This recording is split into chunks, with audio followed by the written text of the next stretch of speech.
Estamos pasando liderazgo a las generaciones más jóvenes. Así que es un momento de trasvasar, de continuar, de seguir. Y cuando nos paramos entonces en esto y creemos en lo que Dios va a seguir haciendo, podemos hacerlo con dos actitudes. Y yo soy consciente que en esta mañana la mayoría somos pastores y obreros. A veces cuando nos detenemos a mirar lo que el Señor está haciendo o ha hecho, podemos tener dos sentimientos. Por un lado, saber que no hemos alcanzado todo lo que quisiéramos, que no hemos logrado todo lo que quisiéramos. Siempre nuestros sueños y visiones y desafíos van adelante. Y eso puede producir en nosotros una parálisis, ¿no? Decir, ¿qué pasó? En la otro extremo, en la otra punta, está todo lo que hemos alcanzado y todo lo que hemos visto y toda la gloria de Dios que hemos experimentado. Ayer Omar Jr. mencionaba algunas cuestiones vinculadas aún al comienzo de la obra en este lugar. Y cuánto hemos visto en todos estos años, no solamente en este lugar, sino en las congregaciones, iglesias que el Señor nos ha dado. Y entonces el otro peligro está en quedarnos mirando hacia atrás glorias pasadas. Así que ya sea que por lo que no hemos aún alcanzado o por todo lo que hemos vivido, ambos extremos son peligrosos porque pueden paralizarnos. Podemos decir, bueno, Dios hizo tanto y vimos tanto que yo no sé si le queda algo al Señor para el resto.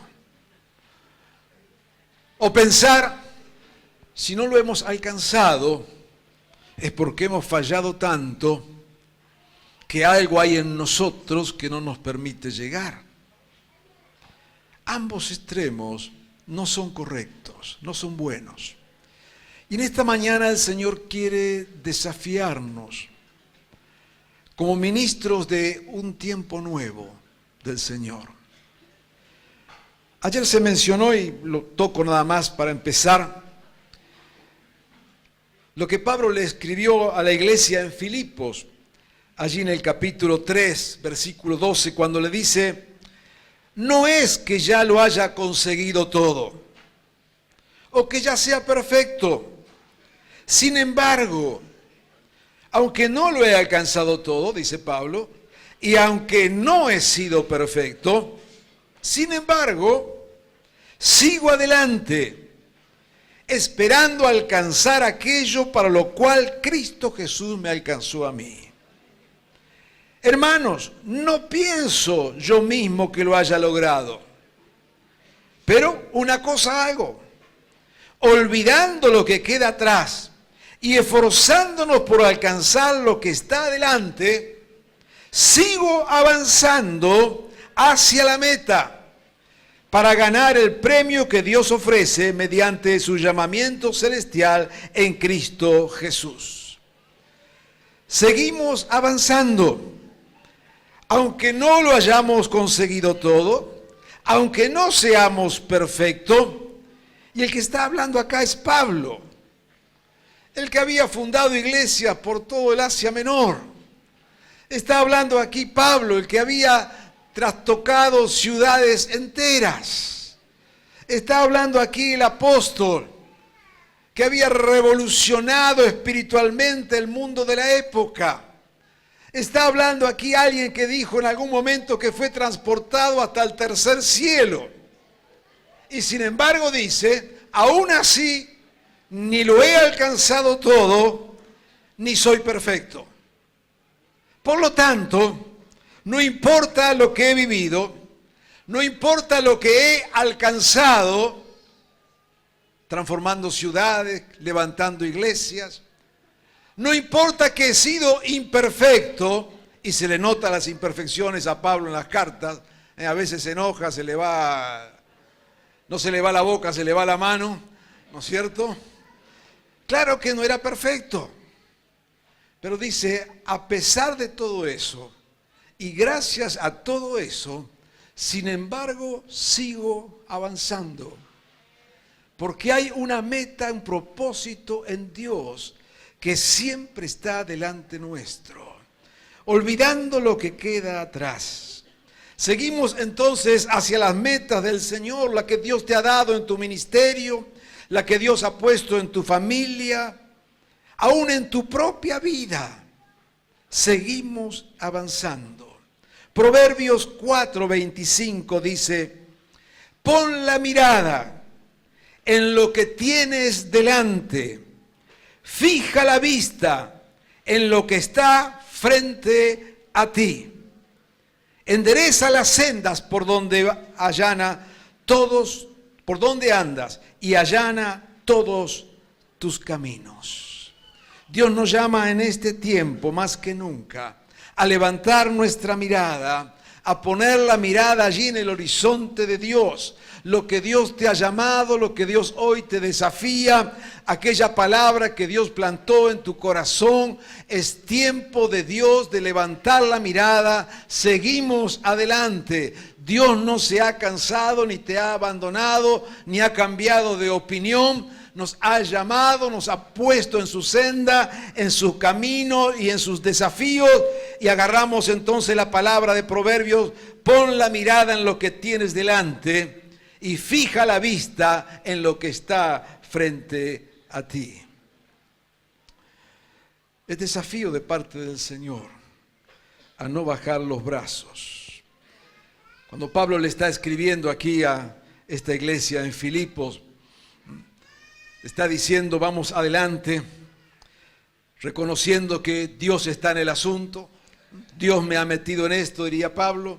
Estoy siguiendo el propósito de Dios, olvidando lo que queda atrás. En el libro de Hebreos dice el autor de Hebreos, despojándonos del lastre que nos estorba. Aprender a dejar atrás las cosas que quedan atrás.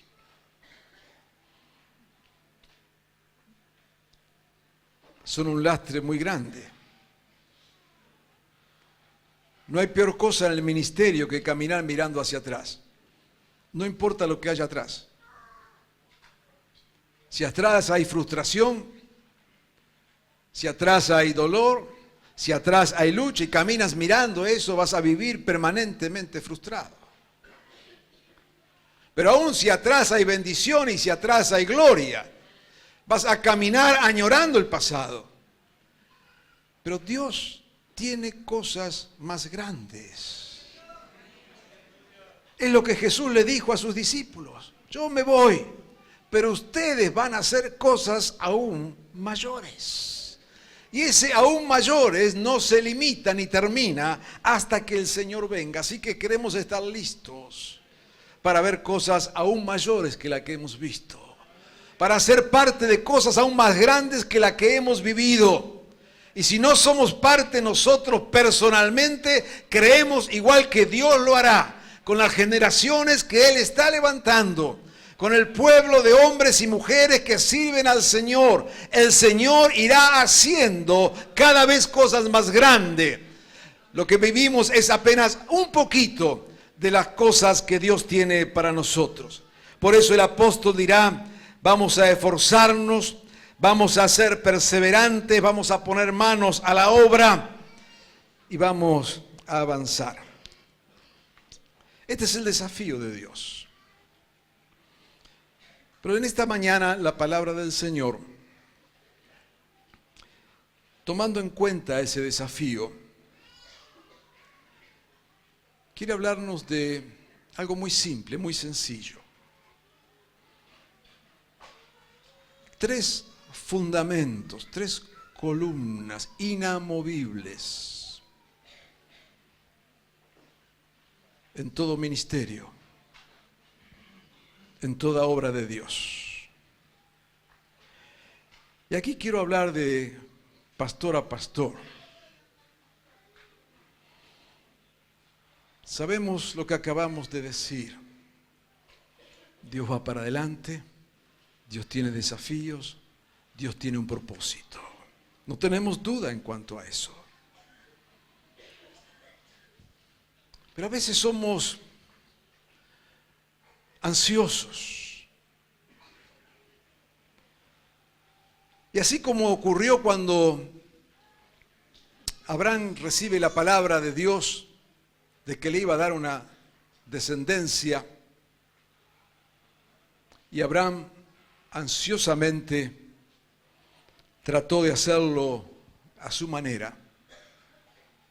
Muchas veces nosotros, en nuestro deseo, en nuestra ansia, en nuestra buena intención,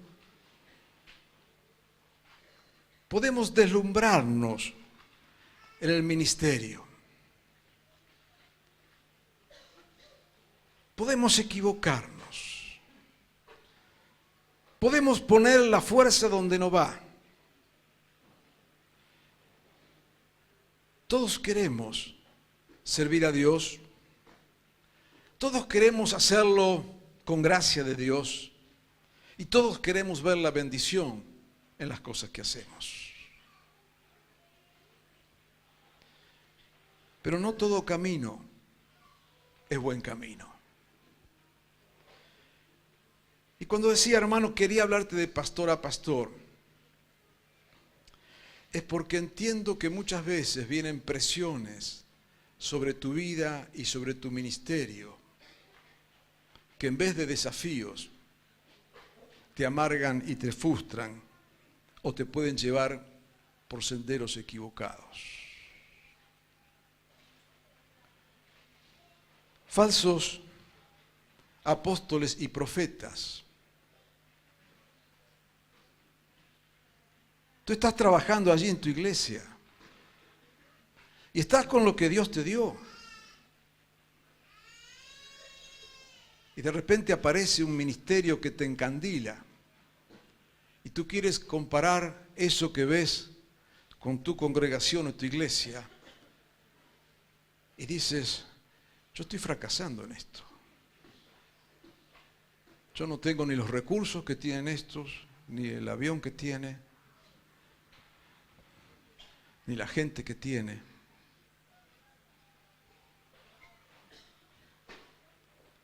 Falsos conceptos de iglesia y de ministerio que arruinan ministerios.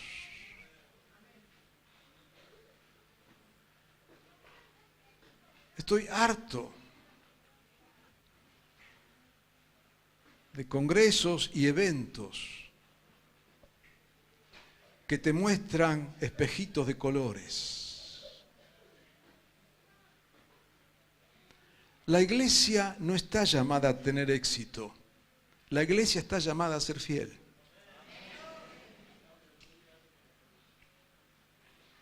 El éxito del ministerio no se mide por cantidades. Es una falsa doctrina. Es una falsa doctrina. El éxito del ministerio se mide por la fidelidad al que te llamó al ministerio. No aceptes presiones que no vienen de parte de Dios. La única presión que tenemos es ser fieles a Dios. No importa lo que venga o no venga. A uno Dios le dará más o menos, son cosas absolutamente pasajeras.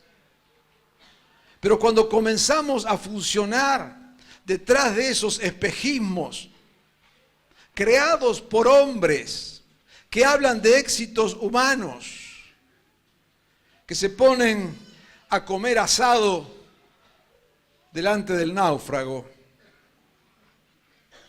eso no viene de Dios.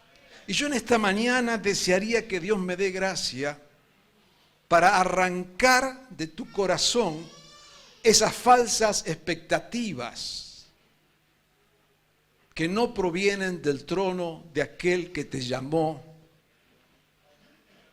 ni aquel que te envió. Y entonces estamos luchando allí en la iglesia. Claro que sí. Y se aparecen lobos rapaces. Y no te preocupes, ya vamos a ir positivo en el mensaje. Pero vamos a hablar en serio, o quieren que les cuente un cuento y salimos contentos. Vamos a hablar en serio. Porque este retiro termina mañana. Y pasado mañana tú y yo estamos nuevamente en la iglesia de todos los días. Fidelidad.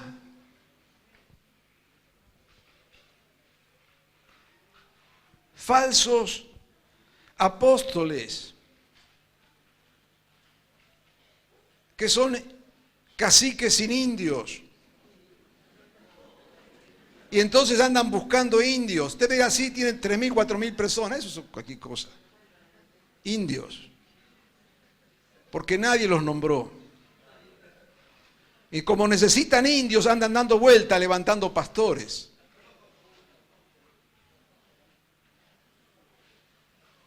Sacando gente de la iglesia y transmitiendo un falso concepto del ministerio. Nadie te puede nombrar pastor. Ni nada. Los ministerios se reconocen, no se nombran. No se nombran.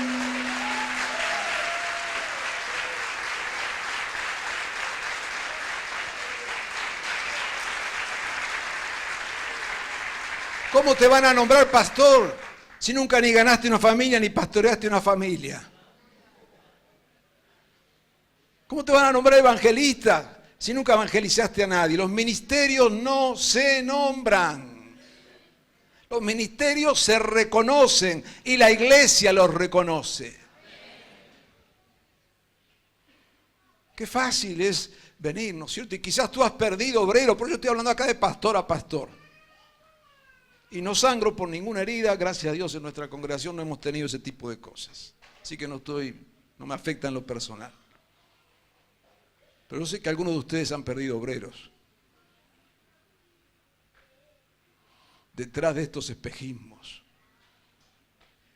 Esa persona que tú nunca la nombraste, la reconociste, porque no tenía el ministerio. Y vino alguien a regalárselo. Eso no es de Dios. Dios no obra de esa manera. Estoy en un púlpito. Dios estará juzgando mis palabras. Dios no obra de esa manera. Cuando tú ves un varón, una mujer, usado por Dios, ahí reconoces el ministerio.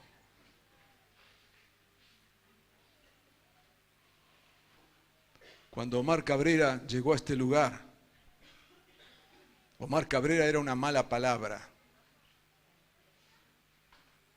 Nadie lo quería por distintas razones. Era una mala palabra estar con Omar Cabrera. Pero no fue evangelista porque alguien lo nombró. Llegó un momento en que tuvieron que reconocer hubo ministerio.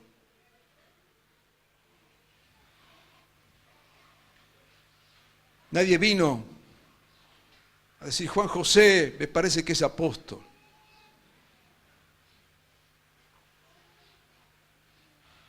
Hay enfermos sanados, vidas liberadas, ministerios levantados. No hace falta el nombramiento. Se reconoce el ministerio.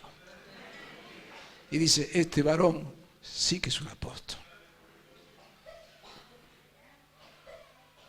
Hay un camino de Dios.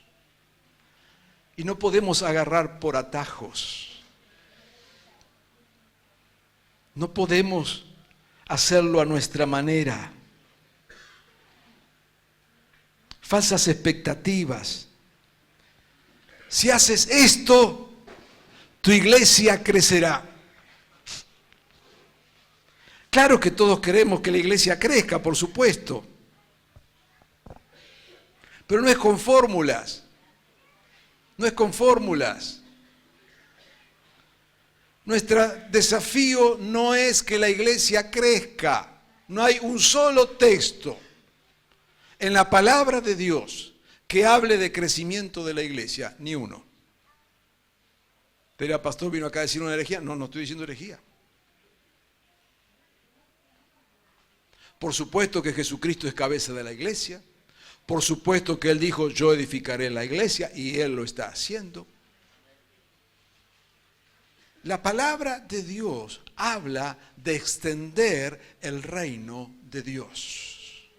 El que crece es el reino, que como dice en la Escritura, en distintas parábolas, a veces es como una semilla que se hace la gran planta. Otras veces es como un poquito de levadura que leuda toda la masa. Y hay una diferencia entre el reino que crece y la iglesia que crece. Claro que si crece el reino, la iglesia va a crecer, por supuesto. Va a ser la consecuencia lógica. Pero no es al revés. Porque a veces la iglesia crece y el reino no. Iglesia sin reino. Y si nuestro objetivo es que la iglesia crezca, vamos a hacer de todo para que la iglesia crezca. Y vamos a poner el show que haya que poner, y vamos a cambiar el mensaje que haya que cambiar, y vamos a modificar las cosas que haya que modificar, porque no queremos que nadie se vaya ni que nadie se ofenda, porque nuestro objetivo es que la iglesia crezca. Y no es así. Por eso la iglesia ha crecido y no afecta absolutamente a nadie, porque no ha crecido el reino. Dios nos llama a extender su reino. Y claro que cada uno que entra al reino, la iglesia crecerá. Y el reino es sencillo, Padre, que se haga aquí tu voluntad, de la misma manera que se hace en el cielo. Señor, ayúdanos a poner el énfasis donde tiene que estar y el acento donde tiene que estar. Hoy es todo rápido, exitoso, barato, sin esfuerzo. No te engañes. Dios no hace las cosas de esa manera. Trabajo. Pablo decía, aún me esfuerzo por lo que queda adelante. No hay cuestiones mágicas en el reino. No es que si tú vas a un retiro, vienen, te tocan y salís volando y triunfando. No. Claro que en todo momento y encuentro nos alegramos y Dios trabaja en nosotros y nos habla y nos desafía. Pero luego hay trabajo y hay esfuerzo y hay oración y hay dedicación. Dios nos llama en este tiempo, amado hermano. Y yo quisiera en esta mañana, pensando en esto, y los desafíos que tenemos, volver a estas, que yo llamaría estas tres cosas muy básicas. Primero, amor a la palabra de Dios. Mucho de lo que ocurre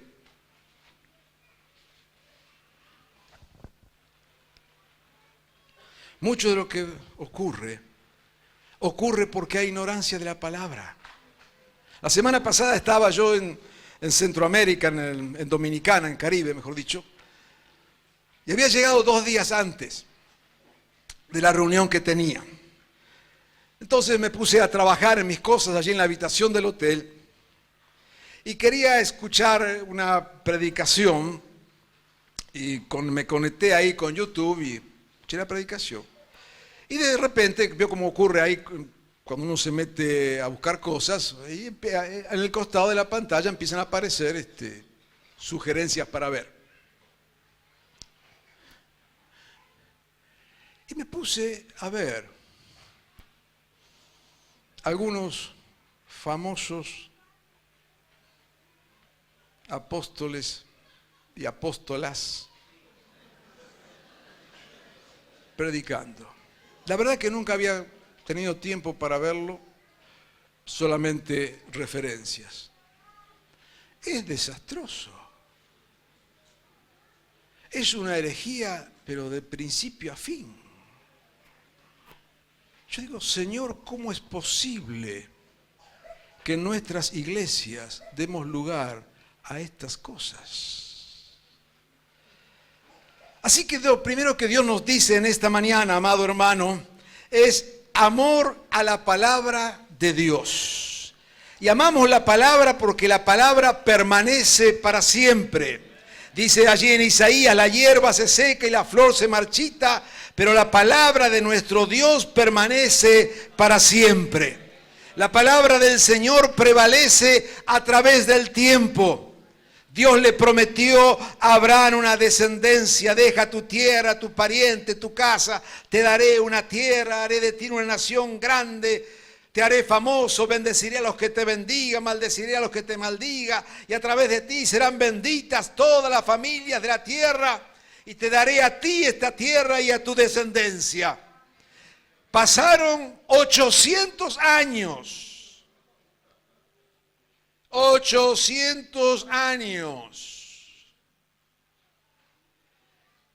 Y en Josué 21 dice: así fue como el Señor les entregó a los israelitas todo el territorio que le había prometido.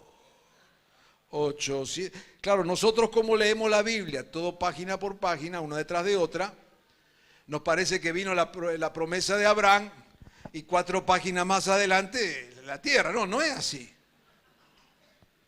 800 años. Pero la palabra de Dios se cumplió. Amamos la palabra porque prevalece aún a pesar del tiempo. Y no importa cuándo Dios te haya hablado, esa palabra de Dios se va a cumplir porque ha salido de la boca de Dios. No te impacientes, descansa en el Señor, porque su palabra prevalece a través del tiempo.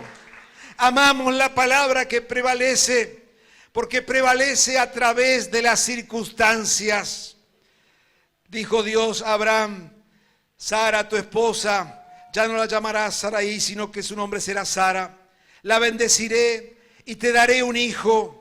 Entonces Abraham inclinó su rostro hasta el suelo y se rió de pensar: ¿acaso puede un hombre tener hijo a los 100 años? Pero Dios había dicho: tendrás un hijo. Y en Génesis 21 dice: tal como el Señor le había dicho, se ocupó de Sara y cumplió con la promesa que le había hecho. Quedó embarazada y tuvo un hijo. La palabra del Señor prevalece a través de todas las circunstancias. Las circunstancias podrán decirte que no, pero no nos movemos por lo que dicen las circunstancias, sino por el Dios de las circunstancias. Y podamos ver la imposibilidad, pero cuando Dios pronuncia una palabra, no hay imposibilidad que sea más grande que ese poder de la palabra viva de Dios. Amados, saca tus ojos de cualquier imposibilidad. Aquello que Dios ha pronunciado en tu vida y en tu ministerio, Él lo va a cumplir. Por eso amamos la palabra que permanece. Aún la palabra que permanece a través de las dificultades. Nos dice allí en Hechos 19 que Pablo entró a la ciudad de Éfeso y estuvo predicando la palabra del Señor. Y Dios hizo grandes cosas en aquel lugar. Pero he aquí que se levantó una gran oposición y Pablo tuvo que escaparse de aquella ciudad. Lo querían matar. Todo terminó en lo que sería un fracaso. La oposición fue de tal magnitud que Pablo tuvo que abandonar escapando a aquel lugar. Pero había palabra de Dios sobre aquella ciudad de Éfeso. Y no importaron las circunstancias, ni importó la adversidad, porque Dios no había renunciado a sus propósitos. Y aunque todo en aquel momento terminó en un fracaso, Lo que Dios había sembrado, lo que Dios había hecho, lo que Dios había hablado, se cumplió. Y años después se levantó allí la iglesia más poderosa de todo el Asia Menor. Una iglesia llena del Espíritu Santo, una iglesia pastoreada por tremendos siervos de Dios como Timoteo y Juan. La iglesia donde posiblemente murió María, la Virgen María, la madre de Jesús. La oposición fue terrible, pero Dios había pronunciado una palabra y no hubo circunstancia, por más adversa que fuera capaz de clausurar esa palabra que Dios había dado. Amamos la palabra de Dios. Por eso es que no nos fundamentamos en ilusiones, sino en la palabra eterna de Dios. La palabra que permanece aún a pesar de la oposición diabólica.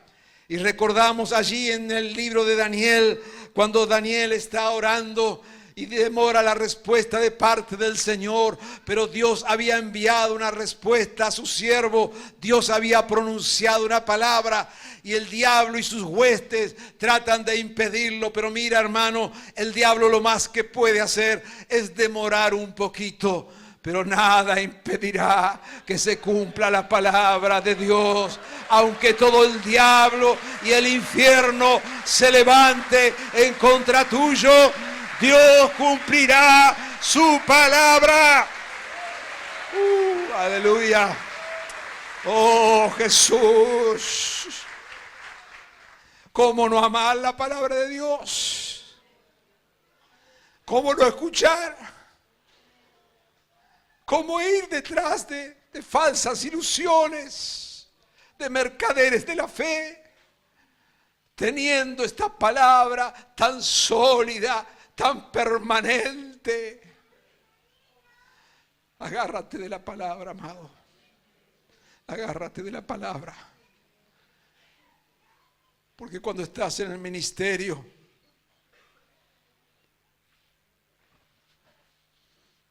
y vienen los momentos de prueba y dificultad, como en cualquier ministerio, ¿de qué te vas a agarrar? Hay 3 preguntas que debes responder siempre en tu vida ministerial. La primera, si Dios te llamó, la iniciativa la tiene Dios. La segunda es, ¿a qué te llamó Dios? Y Dios tiene que decirte a qué te llamó. Y la tercera es, ¿a dónde te llamó Dios? Y Dios tiene que darte el lugar. No vas donde vos querés, ni donde nadie te manda. No sos respuesta al llamado de algún apóstol itinerante. Eres respuestas a un llamado de Dios. Porque el día en que estés en prueba, aflicción y dolor, no hay apóstol que te pueda salvar, sino aquel que te ha llamado. Y si Dios no te llamó, nadie podrá hacer nada por vos, porque no estás en el lugar que Dios te puso, ni respondiste a ningún llamado que Él haya hecho. Por eso amamos la palabra de Dios, porque estemos donde estemos, viviendo las circunstancias que estemos viviendo, sabemos que podemos arrodillarnos y clamar: Señor, tú me diste una palabra y yo sé que tú serás fiel a esa palabra. Cielo y tierra pasarán, pero su palabra no pasará. Amamos la palabra del Señor, porque es esa palabra la que genera fe.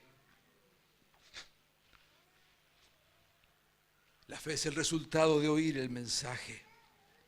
Amamos la palabra porque es la palabra la que trae vida.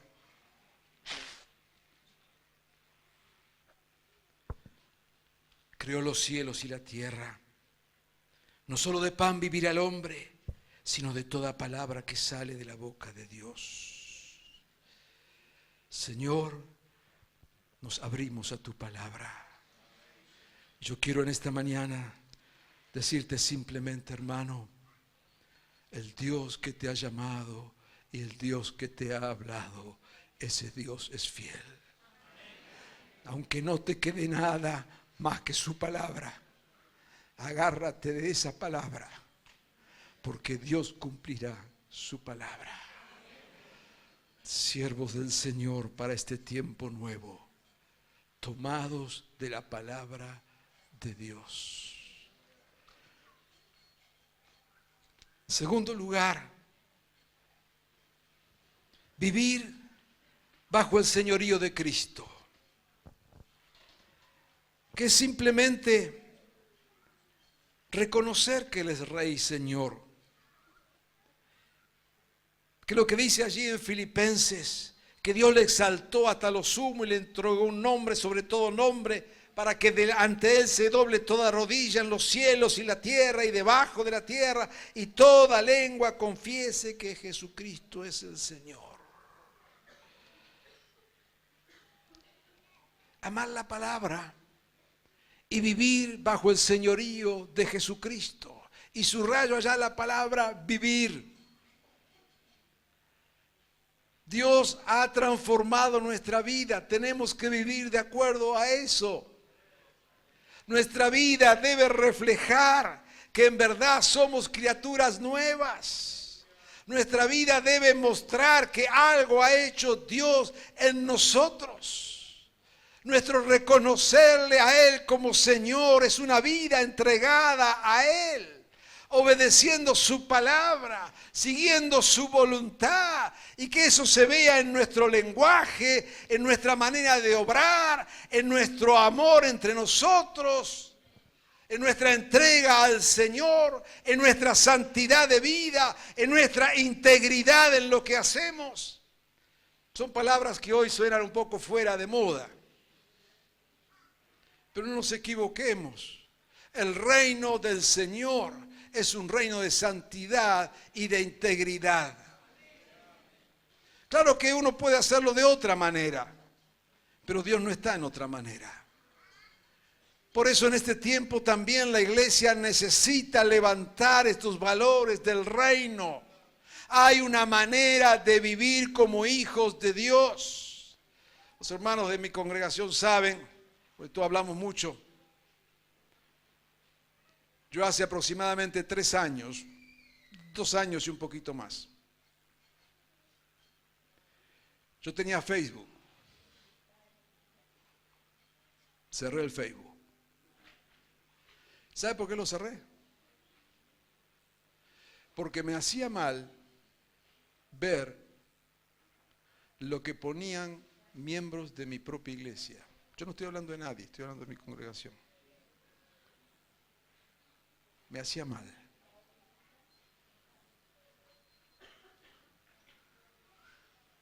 El señorío de Cristo no es una doctrina en el aire. Es vida. Es vida. ¿Qué hablas? ¿Qué escribes en tu muro? ¿Qué pones? ¿Qué edificas? Estamos viviendo en un tiempo muy especial. Antiguamente, los que somos más viejos, sabemos que en la antigua dispensación, antes, cuando uno hacía algo mal, lo ocultaba. Ahora lo muestra en el Facebook. Increíble. Increíble. Es que hemos perdido todo temor a Dios. A mí no me importa lo que hace el mundo que no conoce a Dios. Está condenado, está muerto en sus delitos y pecados. Pero me preocupa la iglesia.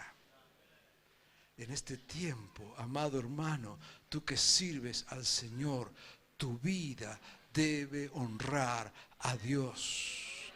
Con lo que haces, con lo que tratas a tus hermanos, con lo que escribes, con lo que hablas, con la manera en que vives. Señor, levanta un pueblo santo en este tiempo. Señor, levanta un pueblo que te honre con su vida.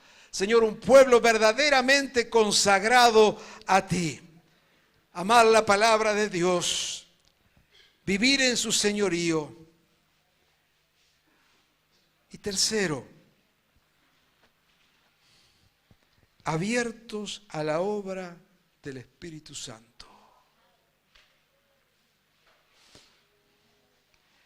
La Biblia nos dice allí en Hechos, ese texto que usted bien conoce, en Hechos 2:41, lo que era una vida llena del Espíritu. Los que recibieron el mensaje fueron bautizados y aquel día se unieron a la iglesia unas 3,000 personas. Se mantenían firmes en la enseñanza, en la comunión, en el partimiento del pan, en la oración. Todos estaban asombrados por los prodigios y señales que realizaban los apóstoles. Todos los creyentes estaban juntos y tenían todo en común. Y vendían sus propiedades y posesiones y compartían sus bienes entre sí según la necesidad de cada uno. Y no dejaban de reunirse en ni un solo día. De casa en casa partían el pan y compartían la comida con alegría y generosidad, alabando a Dios y disfrutando de estimación general del pueblo. En otras palabras, una vida llena del Espíritu afecta a todas las áreas de la vida. ¿Te das cuenta, hermano? Estamos diciendo entonces algo muy simple y sencillo, pero que creemos que son pilares fundamentales de un ministerio que Dios honra. Amor a la palabra, una vida bajo el señorío de Jesucristo y una apertura al Espíritu Santo. Apertura al Espíritu Santo es dejar que en verdad sea el Espíritu el que nos guíe. Sea el Espíritu el que llene todo nuestro ministerio. Sea el Espíritu el que nos dé vida. Sea el Espíritu el que ponga vida a nuestras palabras.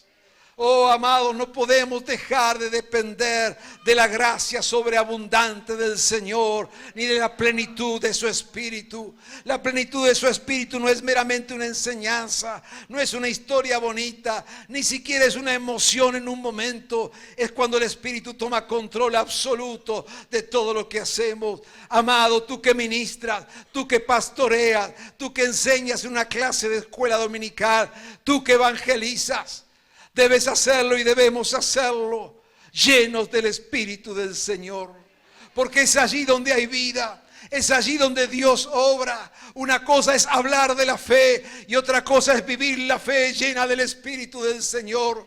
Una cosa es predicar, una cosa es enseñar y otra cosa es traer el pan de vida.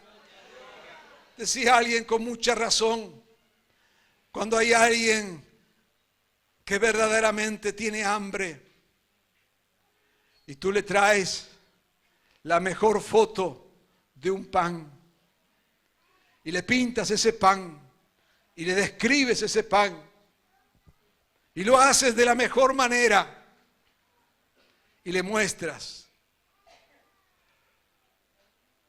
aquel hambriento seguirá con hambre. Pero si le traes un pedazo de pan y se lo das, habrá saciado su hambre. Muchas veces en la iglesia y en nuestros ministerios tenemos fotos preciosas del pan de vida. La hemos decorado y la hemos pintado de la mejor manera. Pero nadie es saciado, porque el pan de vida no es hablar acerca del pan, ni mostrar la mejor foto del pan, es dar el pan. Y solamente un ministerio lleno del Espíritu Santo traerá el pan de vida. Los demás serán simulaciones, serán cuadros y fotos perfectas, pero no alimentará. Señor, danos una vida llena de tu Espíritu. Que no deseemos otra cosa más que ministrar en la plenitud de tu Espíritu.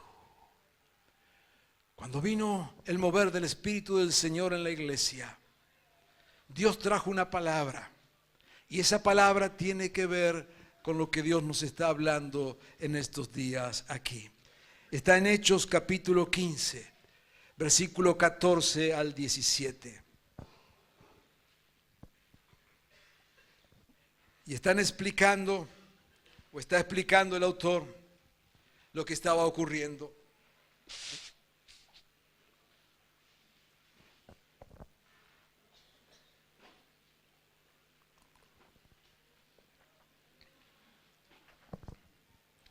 Y dice allí que Simón, dice, nos ha expuesto cómo Dios desde el principio tuvo a bien escoger de entre los gentiles un pueblo para honra de su nombre. Están todos escandalizados. Hay un derramamiento del Espíritu Santo como el que estamos diciendo. Y entonces aquello no se entiende. Pero dice, esto es lo que Dios había prometido. Y con esto concuerdan las palabras de los profetas, tal como está escrito. Después de esto volveré y reedificaré la casa derrumbada de David. En otro texto dice la choza de David. Sus ruinas reedificaré, la restauraré para que busque al Señor el resto de la humanidad, todas las naciones que llevan mi nombre. Dios mandó esta palabra y la hace recordar allí en el libro de Hechos cuando viene toda esa efusión del Espíritu Santo. Y lo que Dios está recordando, y dice que en los postreros tiempos, y este era el tiempo en que Dios iba a reedificar la choza caída, derrumbada de David. Y está haciendo mención a estas circunstancias que Dios nos está hablando cuando el arca del Señor es llevada a la casa de David. Más que la casa. La llevan y la pone él en una choza, una carpita. Como bien escuchábamos ayer, era simplemente el arca. Pero en esta mañana yo quiero que prestes atención a esto, porque estamos hablando de ministerios basados en la palabra, abiertos al Espíritu, sujetos a Jesucristo. Y allí está el arca del Señor. Esa arca que Dios había mandado a construir. Era símbolo de la presencia de Dios. Pero fíjese qué interesante. La reacción humana, natural, al arca fue construir un templo. Y en el famoso templo de Salomón tenemos el lugar santísimo y el lugar santo. Tenemos sus paredes. Ya algo venía de antes, de aquella carpa que iba al tabernáculo por el desierto. Pero preste atención a esto. El pueblo levanta luego en la época de Salomón un templo precioso. Y todo el que quería encontrarse con Dios tenía que ir a ese templo. Y el sacerdote entraba al lugar santísimo. Toda una estructura. Toda una serie de pasos a dar. Todo levantado alrededor de aquello que significaba la presencia de Dios. Pero cuando empezamos a construir y a levantar cosas alrededor de lo que Dios ha hecho, y muchos ministerios pasa así, comienza con un obrar genuino de parte de Dios, y luego empezamos a levantar cosas alrededor del ministerio, cosas alrededor de lo que Dios nos ha dado, de lo que Dios ha hablado, de lo que Dios ha hecho. Y vamos generando allí estructuras, y vamos generando allí ritos y circunstancias y límites. Y llega el momento donde empezamos a trabajar y a ministrar para mantener la estructura, para mantener lo que levantamos, para mantener lo que hicimos. Y nos olvidamos de ministrar en la presencia de Dios. Y aquel pueblo hizo eso. Encerró a esa arca en un precioso templo, que era tan precioso que venían de todas partes del mundo a mirarlo. Pero Dios se encargó de derribar ese templo. Y vino la promesa del Señor, que en un día el Señor iba a restablecer, iba a restaurar, no el templo, no la estructura, no la cáscara, no lo que significaba el esfuerzo humano. Lo que Dios iba a restaurar era esa choza simple y sencilla, donde todo lo que se veía era la presencia de Dios. Oh, amado hermano, podemos dedicar el ministerio a trabajar alrededor de lo que Dios ha hecho. Quizás una palabra, quizás un milagro, quizás algo que Dios hizo y mostró su gloria. Y a partir de ahí comenzamos a edificar, a esforzarnos, a trabajar alrededor de aquello que Dios hizo. Y nos damos cuenta que hemos gastado tiempo, energía, pensamiento solamente en estructura. Las estructuras sirven, pero no nos equivoquemos, querido hermano. Si algo va a ocurrir, es a través de la presencia viva del Señor. Y aquella arca, en aquella carpa de David, símbolo de la presencia de Dios, no había ningún obstáculo para acercarse. Por eso todos venían y adoraban y bailaban y danzaban y hacían todo alrededor del arca. No había ninguna barrera. Por eso lo recuerdan el día de Pentecostés y dice, esto es lo que está pasando, porque cuando el Espíritu Santo se mueve, todos vienen a la presencia de Dios sin ninguna barrera. Había allí hombres y mujeres, sabios e ignorantes, pobres y ricos, todos convocados por ese mover del Espíritu del Señor, por esa presencia de Dios. Y viene la palabra de Dios y dice, el Señor restaurará esta verdad de una presencia de Dios sin límites, sin estructura, sin tanta parafernaria. Para pensar que Dios se mueve, volvamos a la sencillez del arca del Señor, que es lo único que a Él le interesa restaurar y levantar. Dios no está interesado en nuestras instituciones.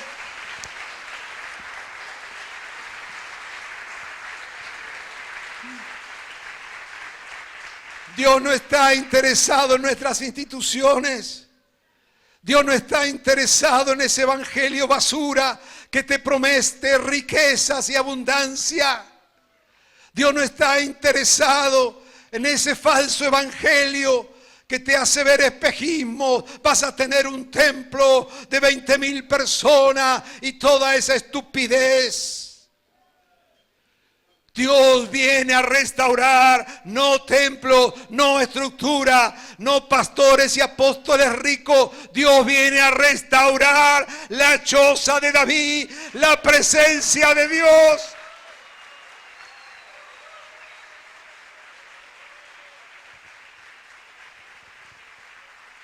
No te equivoques, y Norberto, no te equivoques. No corramos detrás de nada más que no sea esa manifestación de la presencia de Dios. Todo lo demás entretiene, todo lo demás te puede dar un crédito humano que no sirve absolutamente para nada en el reino. Todo lo demás te hará sentirte feliz por lo que alcanzaste. Pero quiero decirte una cosa, que así como pasó en el templo de Ezequiel, estarás feliz con lo que has logrado. Pero Dios no está en lo que habrás logrado. Y ayer escuchábamos, Señor, si tu presencia no va a estar, mejor no. Este es el tiempo de Dios. El tiempo que se inició en Pentecostés. Donde Dios está restaurando la sencillez, la simplicidad, la apertura para encontrarnos con su presencia. Por eso en Apocalipsis 21, cuando habla de la Nueva Jerusalén, 20, cuando habla de la Nueva Jerusalén, dice que desciende del cielo y no habrá templo en ella.